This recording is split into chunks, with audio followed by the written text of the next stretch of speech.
voilà léegi maître Diop sànq leeral na lu bari ci wàllu Vovinam Viet Vo Dao ak évolution bi ak aussi li nga xam ne moom lañ noté comme ay différences ci wàllu ay affiliation fédération ak yooyu au niveau mondial aussi am fédération boo xam ne à l'origine c'est Maître Dao moo nekk en France basé wu en France au niveau mondial am aussi ñu affilié ci moom nee nga aussi ci biir France yi am na ñeneen ñoo xam ne affilié wuñ ci moom tamit yow yaa ngi wax ne aussi am na beneen fédération mondiale aussi boo xam ne mu ngi basé wu au Vietnam te it wax dëgg yàlla comme foofu mooy dëkk cosaan bi maanaam da nga gis ne foofu moo ëpp légitimité ndax tey ku bëggoon jël beneen fédération def ko ci beneen dëkk bu dul dëkk boobu day am problème tey lamb Sénégal la cosaanoo par exemple suñ forme bi ñu koy defee au Sénégal tey boo bëggoon jël lamb bëgg ko cosaanale France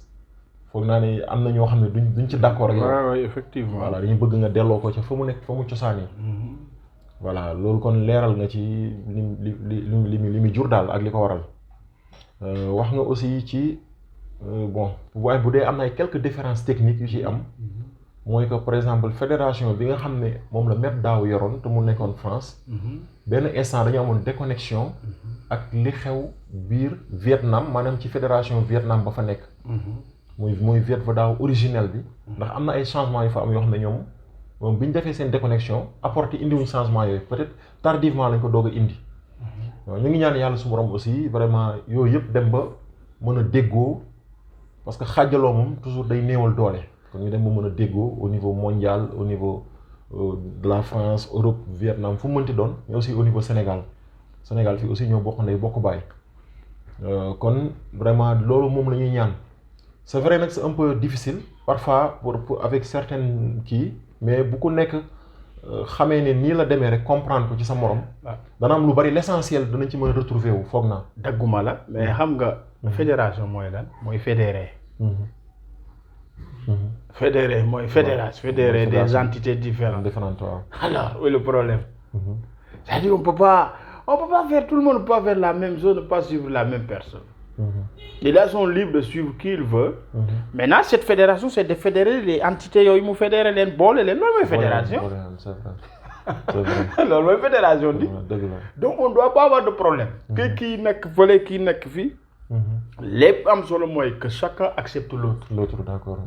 Dans cette différence c'est une richesse. dëgg la. li bañ kañ mooy ñenn ñi rejeter les autres. Le rejet des autres. C'est ça qui crée les problèmes. D'accord. D'accord macha allah ba gis nañ aussi beneen affaire mooy que remarqué nañ. bon depuis un certain moment yàggul.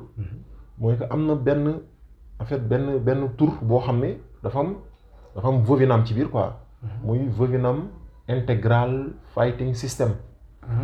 voilà c'est ça réellement en tout cas terme yooyu daal mu ngi ci biir. su fekkee ni ma ko waxee correctul aussi ñu jégal ma mais mu mel ni aussi boobu tamit daa mel ni genre forme de Vovinam la. mu amaale mot anglais mooy fighting system. The fighting system ça signifie en normal en anglais mooy système de combat. voilà boobu aussi gis nañ ko Sénégal te ñun xamuñu en fait bëgg nañ ci gën a am lu kii quoi en fait lan mooy indi forme yooyu forme de Vovinam boobu par exemple ak loo xam ne mën nga ko ci wax bu dee am na ko ay différence par rapport ak Vovinam bi nga xam ne yéen moom ngeen jàng te mu nekk bu nekk au Vietnam nekk le Vovinam original. lan moo indi en fait c'est kii là quoi. oui effectivement en fait le Vovinam intégral man xaw ma nu ma wax fonctionnement actuellement interne bi. mais je peux dire peut-être l'origine. parce que ki ko créé c'est Maître Patrick Levé. Patrick Levé il a vécu au Vietnam avec sa femme pendant 8 ans. 8 ans. Maître Patrick Levé il était un pratiquant de Kuen-Kido c'était un ancien élève de Maître Tong. qui crée Kuen-Kido il a fait du Kuen-Kido je pense waroon na egg ba 4e dan était gradé était très proche de Maître Tong. D'accord. Après ci la dem viré de Vovinam. Il a travaillé avec Maître Thiou au Vietnam il a fait 8 ans au Vietnam pour apprendre le Vovinam. Le Maître Patriarche moom moo bind livre bi. xam naa ñenn dinañ ko xàmmee. livre bi. ah ça jox ma livre bi. macha allah gis naa. c'est pour des gis nga livre bi. may wax aussi ñuy suivre gis naa Maître Diop bibliothèque la fi yor boo xam ne ci arts martiaux kese la. bon non bi beneen au fond waaw boobu. bii moo ko bind. bii moi j'ai des photos yoo xam ne j'ai participé aux images. ñaari livres yi moo ko bind. D'accord. Et je conseille à tout pratiquant de Vovinam Virgo Dao. Bon, c'est vrai que est-ce que Amatina, parce que je trouve que c'est des livres très riches. Il a bien parlé du Vovinam, l'historique du Vovinam. C'est volume 1, volume 2. Volume 1, volume 2, nous participons au Sénégal. Imagine, c'est nous au Sénégal.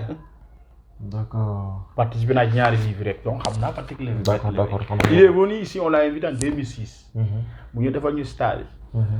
Il m'a invité en 2013 en France. Je suis resté une semaine avec lui en France. En France, d'accord. Donc, moi, j'ai créé le Vovinam intégral. Avant il m'a contacté en 2017. Il m'a demandé Algérie, Maroc, pour le soin de Kerkida. Moi, je l'ai contacté. Mais bon, je ne pouvais pas suivre. Parce que comme il m'a dit, soin de Kerkida. Voilà. C'est un style là, Vovinam pour me créer. Comme le chacun est libre de créer le style qu'il veut. C'est normal parce que l'ol mo indi xam-xam dafa lay yato. Mom légui bo créer à partir du Vovinam, mom lim ci yok lim ci wañi lim ko gisé non la mëna def c'est ce qu'il est en train de faire. Mais le Vovinam intégral, c'est tout le programme,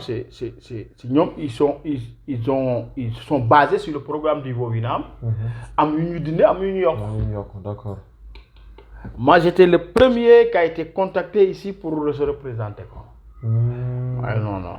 Moi, je dis D'accord, d'accord. Da ngay japp ci benn mbir nga am ci assiduité gëm ko respecter ko jàng ko gestu ci avancer nga mën ci am xam-xam bu xóot bu yaatu d'accord mu mën a wax ci kon yow waaye boo ñoomee fii ñam fii bëgg a dekk fii gradé man loolu ça n'a pas de sens tôt ou tard tu vas finir par quelque chose boo taxoon bi ma contacté je savais que je pouvais pas le faire parce que c'est du Vovinam déjà fekk na ci Vovinam waaw c'est du Vovinam peut-être kii en plus style bu gis nga style yu bëri ñuy créer on a ko ci am benn vidéo moi je suis vraiment surtout les Africains il faut créer mais création dafa war a am base il faut pas créer à partir d'une frustration waaw loolu Soham Koiki Dao bokk na ci qu'on le dise man loolu bokk na ma j'étais réticent parce que ñu ngi yoon ci problème Virgo Dao nga bëgg a représenter beneen discipline boo xam ne ñi ko créer à partir de frustration lañ ko créer loolu aussi da ngay gën a yokk frustration waaw loo xoolee le Vovinam intégral c'est ça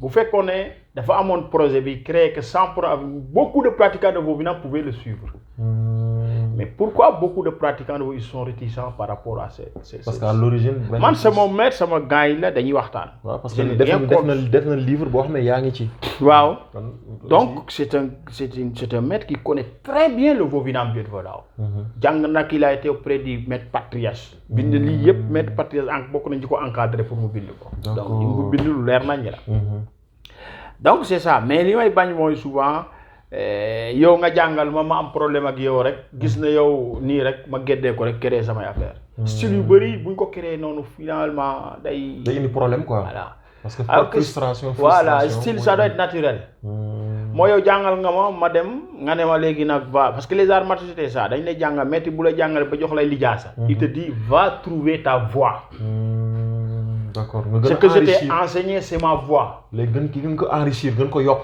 demal trouver ta voie d'accord c'est comme ça que les maîtres enseignaient va trouver ta voie d'accord mais pas frustré doog a créer bah là ça loolu day am ay style yoo xam ne du ma dugg ci détail mais c'est ça donc man gis naa ñu ngi ciy liggéey gars yi am nañu ciy liggéey bon c'est vrai ñu ci bëri xamuñu sax man ñun ñii sax xamuñu sax rapport bi ñu am ak ki ko créé moi je suis sûr que xamuñu ko mais je suis allé ñëw na invité nañ ko fii dem naa France invité une semaine je dormais chez lui j'ai des voilà tout ça xam naa ko bu baax voilà intellectuellement il est très bien voilà mais c'est ça donc ñu ngi koy ñaanal rek aar bi jëm kanam parce que man bi ñu waxtaanee dernier loolu laa ko ma ne comment je n'ai rien contre ce que vous faites te man ci mënuma ci bokk voilà waxtaan nañ lu ne je t'assure promesse tout mais man voilà ne ko man di ma xalaat boo loog ma ne non comme ni ma ko xalaat ci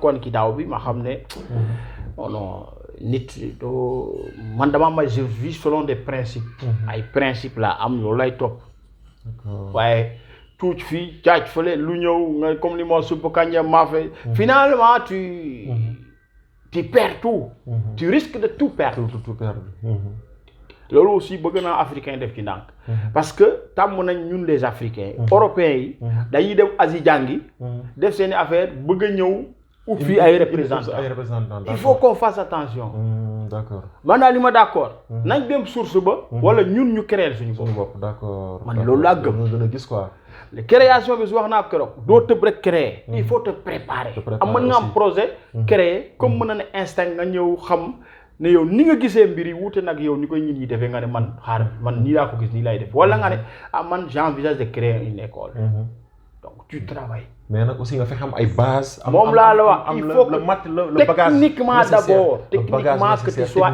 incontestable voilà mooy nga am le minimum de base technique xam ne yow foo taxaw techniquement je donne l'exemple de mon frère Signe Baye Gueye il a créé la Mocrate mais ñëpp xam ne il est technique il est technique machallah il est voilà am na ñeneen ñu créé tout c'est une bonne chose il faut que ñu c'est une fierté parce que am na man je suis fierté là dafa liggéey ci karaté li may bañ kañ mooy nit ki nga créé yow fekk tu as des lacunes voilà boobaa day nekk gàcce quoi loolu c'est une honte pour le Sénégal loolu laay bañ créé loo xam ne ça ne va pas liggéey da nga koy def projet nga liggéey ci dem gestu ci yeneen discipline yi gestu dugg jàng fële gestu yokk bool xam ba xam nga toog nag nga léegi nag loo def nag après ñii nii voilà parce que boo créé style par exemple tey boo nekkoon karatéka nga créé style de karaté mais on doit voir sa touche normalement c'est le Sénégalais là war nañ gis un peu. Par exemple, moi j'ai créé la méthode CODEF du système. Je n'ai pas créé le système ZRP, mais j'ai créé ma propre méthode. Voilà, j'ai intégré la lutte sénégalaise traditionnelle dedans. Voilà. Et l'adapter au principe du système. Du système, d'accord. On fait la lutte dans le système CODEF. Voilà. Parce que dans le système, les luttes, ils font le système travaille partout domaine. D'accord. J'ai formé des lutteurs. D'accord. Et dañuy dem combat gagné facilement. D'accord. Je ne veux pas m'aventurer sur de yooyu rek mais pour te dire que man bi ma créé sama méthode bi aussi mënoon naa ne damay créer ay ñëw tuddee ko waaye système ko la faire mais là tu deviens du nekk honnêteté parce que li may def c'est du système donc je peux dire que j'ai créé ma propre méthode sama méthode la maa yor sama cachet man maa xool ni ma koy transmettre affaire c'est pour moi c'est ma méthode mais j'ai pas créé le système. Le système, d'accord. Le système, c'est origine russe. Mais je fais du système méthode CODEF. D'accord, mais donc adapté aux réalités sénégalaises. Voilà. Méthode CODEF là, voilà. Bon, regardez, le bâton, je l'enseigne. Je me suis inspiré du bâton du Vovinam pour l'adapter au principe du système. Et ces techniques de bâton deviennent totalement différentes des techniques de Vovinam. Ça n'a rien à voir après le Vovinam. D'accord, parce qu'il y a un changement total. D'accord. Mais grâce à ce que j'ai pratiqué au karaté, au Viet Vo, je peux apporter ma méthode pleine de choses. Le système, machallah. Le nunchako, je l'enseigne dans le système à ma manière. Bon, ça n'a rien à voir avec le Vovinam. Mais am na ñoo pratiquant système xam ne jànguñu nunchako mais jàng naa ko mais dama koy indi ci sama méthode mu nekk style mu nekk nunchako système ça va suivre les principes du système c'est comme ça quoi moo tax il faut nga gestu xam pour mën a indi loo xam ne day nekk sa marque d'accord mais yow daal ci gàttal maanaam chaque fois rek ki nga xam ne war na créer tu es aussi pour la création yow bëgg nga aussi africain surtout sénégalais créer loolu parce que sénégalais yi en fait nañ maître yi taxaw waroon nañ gis fii ay man maître Pierre Ndoye karaté je le connais très bien un maître très technique mos naa ci waxtaan ak ma ne ko maître yow war na fekk nga créer sa style c'est quoi il est technique machallah d'autres maîtres aussi parce que ñële aussi asiatique yi ñoom ëppale wuñ ñu quand même ñun xam-xam ci wàllu combat voilà ñu xarañ voilà donc pourquoi ñu war a suivre tout le temps les arts martiaux traditionnels asiatiques ba am ci yenn asiatiques yi ñun français yi la ñuy topp occidentaux yi ñooñu nax ñooñu la ñuy topp voilà soit tu vas à la source wala nga kereel sa man loolu laa d'accord mais tubaab bi waruñ ñu nax mën nga nag les deux ñoo war a dem invité tu peux inviter chaque expert muy allemand français ñëw ngeen échanger xam-xam mu jox leen seen xam-xam. d'accord. et quand nga nekk représentant looy def nga woo ko waaw maître lii laa bëgg mun naa la def doolu moo. il faut que les Africains ñu bàyyi ko connaissance parfois da ngay gis représentant boo xam ne moo ëpp connaissance le grand maître européen. ay colonisation c'est une manière de nous coloniser. non man j'ai vite compris ça. moo tax le système quand l'instructeur m'a dit que je vais te faire pour que tu représentes le global système ma ne ko déedéet. avec l'expérience que j'ai dans les armades du ma représenter kenn. comme bii amul maître. amul ne kii mooy sa maître yaay choisir soit nga suivre un externe wala. man bon je préfère. def sama propre méthode. je vais continuer à faire des stages inviter des experts nag ñuy ñëw. bu amee possibilité naa dem ba Russie ma j'ai envisagé naroon naa dem avant Covid bi même Covid moo yàq affaire bi Russie parce que voilà foofu mooy source bi ressources yooyu yëpp c'est des projets. d'accord macha allah mais nag quand daa topp nit.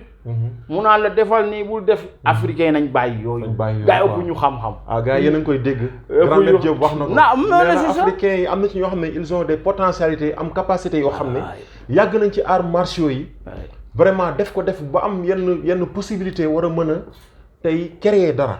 mais da ngay gis koo xam ne dañ koy tënk parce que dafa topp dafa nekk représentant wu benn occidental fële boo xam un français wala beneen nationalité européenne. boo xam ne dala ne yow yaay représenté fédération am en fait nga nekk ci loolu mu tënk la ba daanaka yow say capacité doo ko génne. te vraiment war nañ mën a dem ba romb européens yi. dem ci pays asiatiques yi fa nga xam ne fa la source bi ne ñu jàngee ko fa yëf yi nañ fa jàngee loolu carrément ba yor bagage yi ba pare nag yokk ci dara mu nekk touche africaine ñu ne voilà lii mooy art martial yoo xam ne les arts martiaux sénégalaises. waaw li ma di tudd ne arts martiaux yi Sénégal la jóge heureusement Sénégal am nañ fi mocrate. par exemple avec Serigne Mbaye Gueye muy doomu ndeyu maître Mamadou Diop. xam naa ne mu ngi koy nuyu sànq. voilà kooku c'est une fierté nationale une fierté même internationale. am nañ fii aussi am na aussi kii nu mu tuddati. maître Dame aussi ñëw na ak. waaw le Samado. voilà on a le maître de maître Sène. voilà nous avons le système hybride de Sensei Gabriel John. voilà et nous avons aussi le Koumindao de maître. voilà Sidibé. maître Sidibé au moins. donc c'est des gens qu'il faut encourager voilà encourager ces gens-là. voilà ñeneen aussi topp ci. te it ku ci bëgg a créer tamit ku am projet créé comme ni ko maître waxee. fexeel nga am bagage. voilà vraiment aussi créer pour créer amul sens. exactement mais vraiment ressourcé wul ba nga xam ne yor nga bagage ba nga xam ne. foo waxee nañ xam ne kii li muy wax ku am xam-xam la ci. su ko defee loolu day nekk fierté sénégalaise. plutôt que ñu toog rek di nekk ay consommateurs ñeneen di créer di ñu indi. wala ñeneen di frustré. à partir d'arts martiaux asiatiques. ba pare ñoo tegal ñu ko ñu nekk ay représentants. loolu aussi vraiment lu ñu war a éviter la. kon maître Diop sa dernier mot. voilà c'est-à-dire tàggoo ci la mooy que ne kenn mënu fi créer lu bees lu ñun ñi xamul déjà il faut que ñun ñi xam ko. amul kenn ku fi créer muy asiatique baak fu ñu toll nii. Europe occident beeg séné-africain bi loo xam ne ñun ñi xamuñu ko. mais lu ñuy wax mooy li ngay def nga xam ko maîtriser ko indi ci tuuti sa touche sa style. mais ku ne lii man la sama technique la. xam nga wax naa la ko. am na benn technique boo xam ne dama ko mës a def ci self défense. ça m'est venu en tête comme ça j'ai appliqué la technique je me dis que j'ai créé une technique yàgg na. parce que inspiration yi je me suis dit que c'est ma technique. mais ma dem ci gis ngeen ay gars yu koy def ma ne kon gis nga yàlla. bu kenn bu mu taxaw naan bii sama technique kenn moomul fait benn technique. non. la technique que le Sénégalais fait croyant qu'il l'a créé. le coréen mu ngi koy def te mosul gis yow nga def ko. parce que yàlla daf kuy xalaat rek yàlla jox la solution. c'est vrai, les gens réfléchissent. voilà moo tax il faut que les gens évitent di que sama technique. kenn moomu fi benn technique. technique yi moom ils sont là. tu as manière de le faire à ta manière. à ta manière voilà. loolu mooy indi créativité bi. sama technique mën nañ ne nag. tu t'es inspiré. il faut avoir l'honnêteté de dire le système Codef. je me suis inspiré c'est du système pour créer ma méthode. parce que loolu ku ma ko jàngalu mënoo xam ni may jàngale c'est ma méthode. D'accord. Ça c'est pour moi c'est ma méthode. D'accord. Il y a un Français qui est venu faire un stage avec nous ici. Il a été séduit. Mu ne ma non ça c'est extraordinaire. Parce que ma méthode est basée sur le combat. Ñoom ils ont des méthodes basées sur la relaxation. Moi ma méthode c'est basé sur le combat réel. Donc il a été séduit, il m'a dit mais ça c'est très intéressant. Et mes vidéos, comment ils me disent toujours que kenn ki ma mujj comme dafa ma ne tu n'as plus besoin d'inviter les occidentaux. toi tu fais mieux que ñoom li ngay def nii moo dàq yow ñi ngay invité yàq sa xaalis. mais xam nga dama doon invité xam nga Sénégal yi dafa complexe. te nit boo pouvez d'installer fii Sénégal da ngay yeewu. gis nga yow boo tëbee. ne maa créé lii. kële tëb. ne moo créé fekk mës nañ ko gis mu toog ak ay nit ñu weex. moom la ñuy gën a gëm. parce que day naan moom liggéey naa ak expert. comprendre naa ko bu baax parce que dama ko vivre. comprendre naa ko vivre avec la démocratie. Les derniers stages que j'avais invité l'expert qui m'a enseigné le système. benn élève moo ma ne yow lii ya nga yàq sa xaalis. je t'assure mu ne yow li ngay jàngale. c'est mieux que ce que ton professeur li mu lay jàngal. mais dama ko doon indi pour ñi gis ne Diop de moom ay tubaab la fi indi. de ce fait bu ma taxawee ne lii maa koy def. ñu gëm ne. xam nga Sénégalais il fallait jouer voilà c'était une manière mais il faut le Sénégalais dañoo complexe stratégie la woon mais il faut que ñi xam ne complexe ñu bàyyi complexe les Africains am nañ talent am nañ potentialité yoo xam ne amuñ dara lu ñuy ñee ci tubaab yi wallaahi mais malheureusement tey comme ni nga ko waxee parfois expert étranger day ñëw ñu ne tubaab la bu laajoon 100 000 sax dañuy fay benn maître Diop taxaw wala benn maître Serigne Baye taxaw wala def dara ñu gis koo xam ne moom danaan non loolu de garaaw. man de te pourtant li sa mbokk sénégalais bi di def moo gën a dëppoo ak sa réalité mais aussi mën na am te sax le plus souvent mooy que maître bii nekk fii moo gën a compétent ki jóge fële. man de mais malheureusement c'est xam naa loolu aussi vraiment lañ changé mentalité yi xam ne li ñu am ñun ñoo ko war a valoriser te déjà dafa am valeur ba pare maître kon nag xam naa ma bàyyi la nga tàggoo gars yi rek. waaw c'est pour terminer man xaw ma dara. man dama jàpp ne ba léegi adepte la mooy damay jàng. mais quand je vois des experts les gens invitent des experts en matière naan way experts en ça me fait rire. parce que je sais man xam naa li ma yor. ce que j'enseigne. je sais lan mooy valeur am. sama chaîne YouTube bi y a des Sénégalais qui sont en Angleterre qui me suivent. dafa amoon sama benn nijaay. ma dem seeti ko. mu woo benn waay c'est un ancien pratiquant de karaté sénégalais. waaye Angleterre la nekk dafa may suivre. dafa mos a waxtaan ay mbiram mu ne kooku sama jarwaat la mu ne ko déedéet le gars là mu ne sama jarwaat les souvenirs mu woo ko téléphone ne ko de appel vidéo ne waa jaa ngi nii donc pour dire que ñun xamuñu. mais au moins. xam-xam baa ngi fi. macha allah man de lii xaw ma de waaye li ma xam. waxuma ne maa gën a xam. mais je sais que. ki ko exploité. man gis naa ay gars yi ñu fayal ñu ñëw fii ça me fait moo tax man je reste dans mon coin. je sais que voilà tu n'as plus besoin de faire du bruit de gauche à droite bon je fais mes vidéos je partage. benn français nee na ma le 24 décembre c'est commentaire parce que gars yi dañuy commande vidéo mu ne ma j'ai été sauvé grâce à toi. ma ne ko loolu mu ne le 24 décembre parce que dafa am vidéo xam ne je donne des conseils. moo ne vidéo bi dañ ko doon agressé grâce à cette vidéo. il a réussi à fuir à s'échapper. il a commenté mu ne vraiment. après ñenn ñi me disent faut faire en anglais mais je dis man dégguma anglais nag bizarrement mais pour dire que. ñun li ñu xam nañ am na xam-xam baa ngi fii. maître yaa ngi fii la connaissance est là. y a des experts qui sont là. waaw man moom bokkuma ci experts yi. damay jàng. donc nañ complexe boobu daal je pense que africains yi surtout les sénégalais nañ ko bàyyi. voilà ils préfèrent même def statut ay européens te ñu ngi gis yu africains yi def de. voilà comme ni ma ko waxee tantôt y a des gens qui sont là. Medam mu ngi fii. Krav Maga ñi fi nekk ñoom ñaa. mais ils sont très bien. Ils font des techniques très efficaces Mokrad. système hybride. Metsmart Kumindao. mu ngi fi et on attend que les autres vraiment def innovation soit innover ou créer il faut oser le monde où nous sommes xam-xam da ngay oser si tu n'oses pas tu vas pas faire il faut pas qu'on reste renfermé sur un système ñële di créer dañuy indil il faut participer ñuy consommer rek quoi ñuy consommateur il faut pas être un consommateur tout le temps donc nañ def effort loolu daal moom laa gis ne buñ ko defee te man dama ci sawar mais toujours comme li ma wax rek il faut mu am foo jaar pour nga def lii ak lii donc mais les arts martiaux c'est ça macha allah rafet na vraiment maître Serigne maître Mamadou Diop vraiment li nga wax am na solo mooy on est mooy yow tu es pour une créativité créativité africaine. créativité sénégalaise utile surtout utile. surtout bu am utile njëriñ voilà bu am njëriñ. te bu ñu nee utile kon na fekk kiy def moom it na fekk mu am base bi am bagage bi.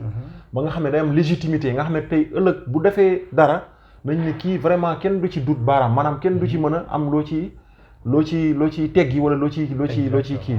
mais su fekkente ne koo xam ne tey maanaam bëgg créer juste pour siiw wala créer dara loo xam ne ça ne va pas wala amoo bagage nécessaire loolu aussi vraiment jarul ñuy wax création. effectivement waaw kon ñun sénégalais dañoo war a dépasser de simple stade de consommateur. mais nañ nekk ñoo xam ne aussi dañuy apporter di créer te créer boobu aussi day fekk ngay mën a dem ci dans la source. muy arts martiaux bu mu mënti doon discipline boo ciy suivre. nga jàng ko demal jàng ko ba sës. dëkk ba nga xam ne fa lañ ko defee. demal foofu aussi boo ci mënee ressourcé wu. nga xam cosaan bi xam lépp. boo ko mënul nga xool ñi nekk fii xam ko te mën ko nga jege leen.